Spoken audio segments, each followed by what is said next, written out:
মহাসাগরের পানি যদি কালি হয়ে যায়, আর এই পৃথিবীর সব গাছের পাতা যদি খাতা হয়ে যায়, সাগরের জল নামক কালি দিয়ে গাছের পাতা নামক খাতার উপরে যদি আমি আল্লাহর প্রশংসা লিখতে শুরু করে দাও, সাগরের জলও ফুরিয়ে যাবে, গাছের পাতাও শেষ হয়ে যাবে, আমি আল্লাহর প্রশংসা করে শেষ করা যাবে না।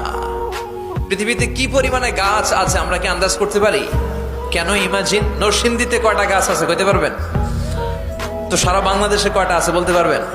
গোটা বিশ্বে কয়টা আছে বলা যাবে? তাহলে আফ্রিকার জঙ্গলের কি অবস্থা? সুবহানাল্লাহ কইবেন না? কি পরিমাণে গাছ যে আল্লাহ রেখে দিয়েছেন গোটা বিশ্বে, সব গাছের পাতা যদি খাতা হয়ে যায়। আর কি পরিমাণে সাগর আছে কল্পনা করতে পারেন? এই পৃথিবীর সবচেয়ে গভীরতম সাগরের নাম প্রশান্ত মহাসাগর। এর সবচেয়ে গভীর জায়গার নাম হচ্ছে মারিয়ানা ট্রেঞ্চ।